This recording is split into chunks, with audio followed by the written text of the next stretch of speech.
L'Afrique a une longue histoire. C'est le berceau de l'humanité. C'est sur ce continent que l'on a découvert le crâne de Toumaï, l'ancêtre de l'homme. Je vais te raconter l'histoire d'un pays au cœur de l'Afrique, le Congo.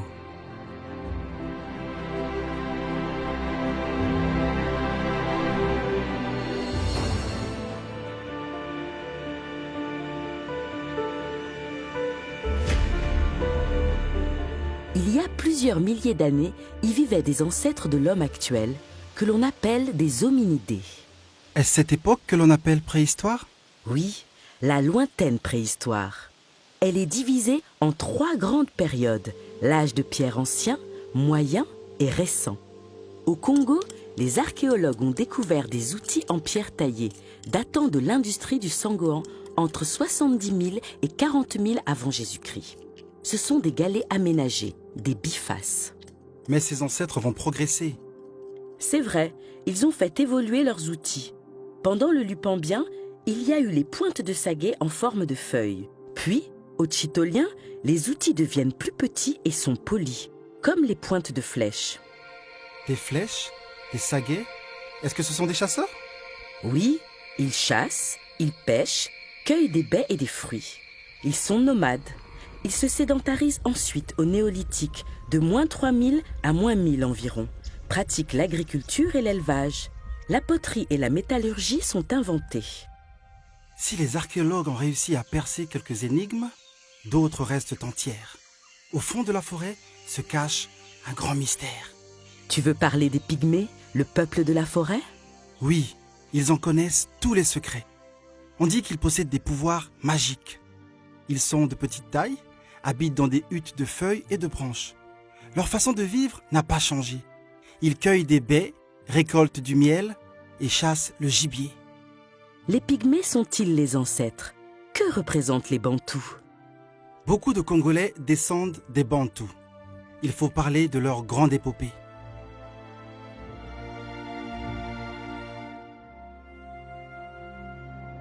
Il y a 3 à 4 000 ans environ, les Bantous migrent depuis les hauts plateaux des actuels Nigeria et Cameroun, appelés Grassfield, pour aller vers le sud et l'est.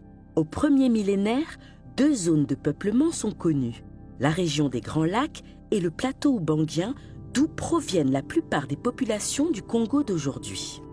Les Bantous sont nombreux. Ils migrent lentement pendant des siècles, puis se sédentarisent. On les trouve aujourd'hui dans toute l'Afrique centrale et une grande partie de l'Afrique orientale et australe. Bantou est le pluriel de Muntu, qui signifie homme. Mais les Bantous, c'est aussi la langue. C'est vrai, les peuples bantous parlent des langues qui possèdent les mêmes racines. Au Congo, ils forment 4 groupes linguistiques qui sont aussi des aires culturelles. Au nord, les Kaka et les Oubanguiens forment 2 autres aires culturelles. Il existe donc 6 aires culturelles? Oui, au sud du pays, les Congos et les Téké sont apparus au 7e et au 8e siècle. Ensuite, au 15e et 16e siècle, les Ngala se sont installés dans la cuvette congolaise. Aux mêmes époques, les Makas occupent le nord-ouest, suivis par les Kaka et les Oubanguiens à la fin du 18e siècle. Congo, Téké, ce sont des Bantous qui sont à l'origine des grands royaumes. Raconte-moi les grands rois des temps anciens.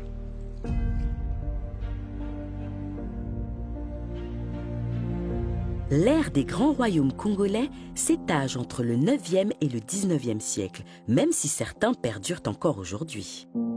Les royaumes de Makoko, de Congo, de Luango sont des éléments fondateurs de notre pays. Le plus ancien, le royaume de Makoko, est né au 9e siècle et occupe un territoire immense. Le souverain s'appelle le Makoko. Et comment se nomme son peuple? Les Téké, les habitants de son royaume, vivent dans différentes communautés, mais appartiennent tous au groupe Téké.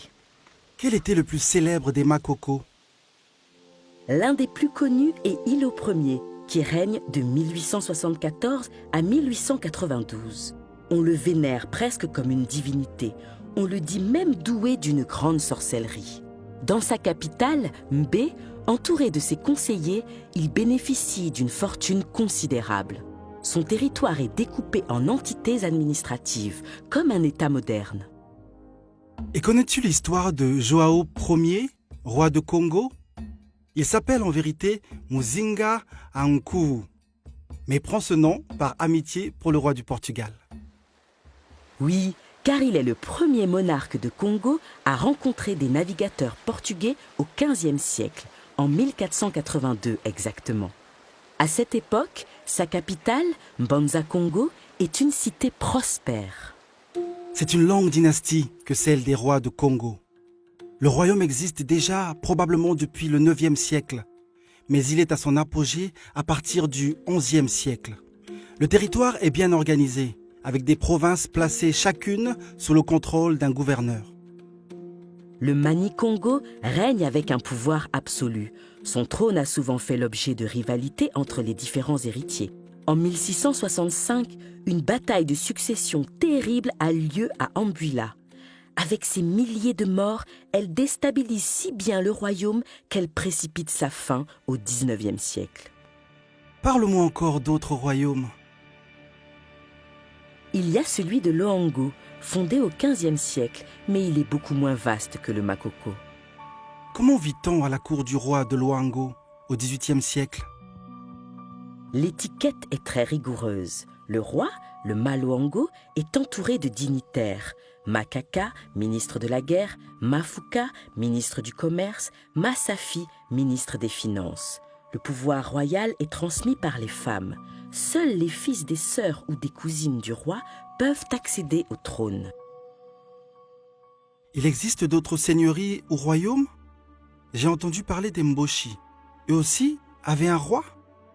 Plutôt un chef, un Kani. Il détient ses pouvoirs de Nzambé, Dieu, par l'intermédiaire des esprits des ancêtres. Il peut agir sur les pluies comme sur le cœur des hommes en arrêtant les querelles. Les Mboshi s'installent dans la cuvette congolaise entre les XVIe et XVIIe siècles et s'organisent en seigneuries indépendantes. Mais dans cette cuvette a aussi régné Ngobila, le roi de l'eau. Il est l'ancêtre mythique d'Engala et aussi le héros fondateur de la nation Bobangi. Les Bobangi ont la réputation d'être de véritables flibustiers sur les affluents du Congo. Ce sont d'habiles commerçants. Ils sillonnent les cours d'eau en pirogue pour acheter de l'ivoire. Mais il joue aussi le triste rôle de rabatteur d'esclaves pendant la traite négrière dès le XVIe siècle. L'esclavage. N'est-ce pas ce qui a signé la perte des anciens royaumes du Congo? En effet, après l'arrivée des Portugais, à la fin du XVe siècle, des alliances commerciales se créent entre les Européens et les royaumes de Makoko, de Congo et de Luango, qui sont les plus importants de la région. Ils échangent de la pacotille contre des esclaves. C'est le commerce triangulaire. Des hommes, des femmes et même des enfants sont vendus aux Européens qui les envoient aux Amériques pour travailler dans les plantations. Et en quelques générations, le bassin du Congo se dépeuple. 400 ans de traite humaine ont ébranlé les sociétés et les cultures. Elles ne sont plus alors en mesure de faire face à une nouvelle menace, la colonisation.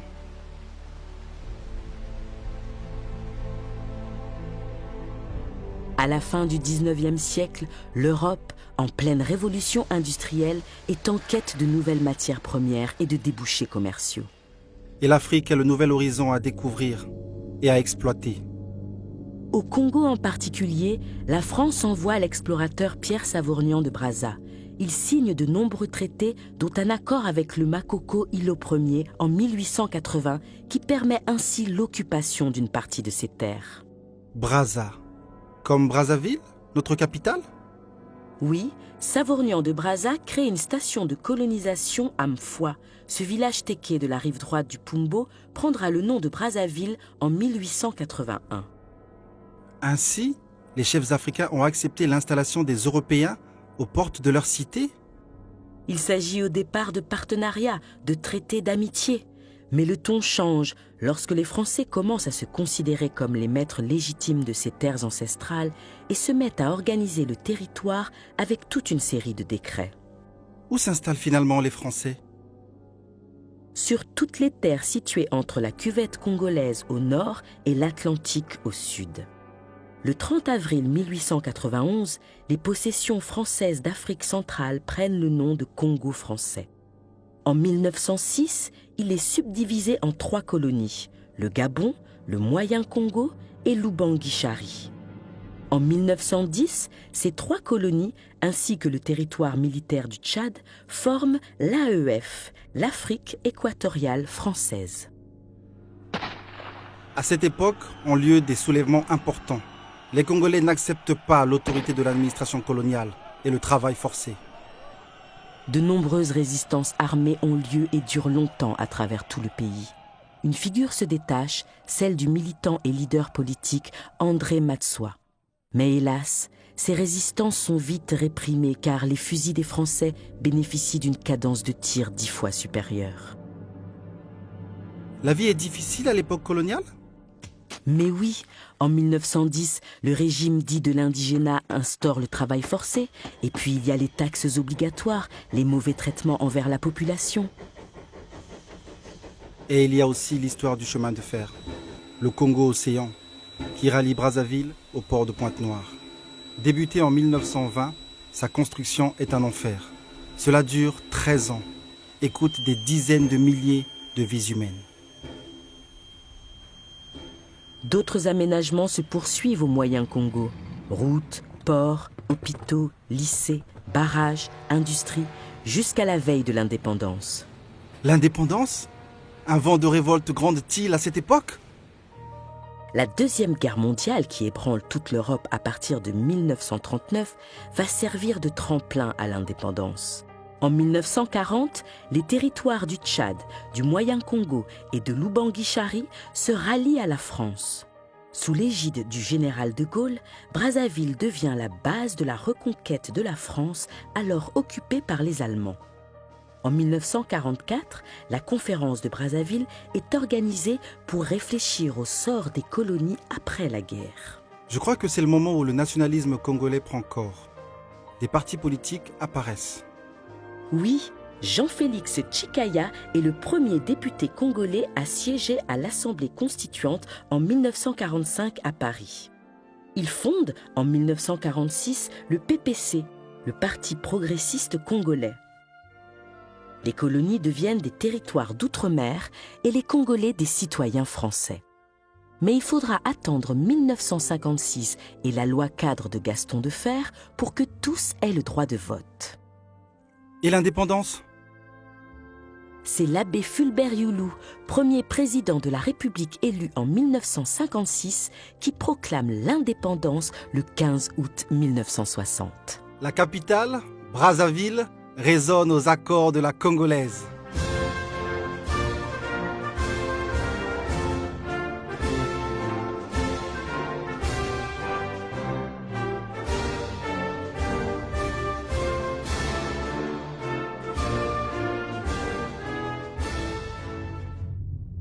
Le mandat de Fulbert Youlou est de courte durée.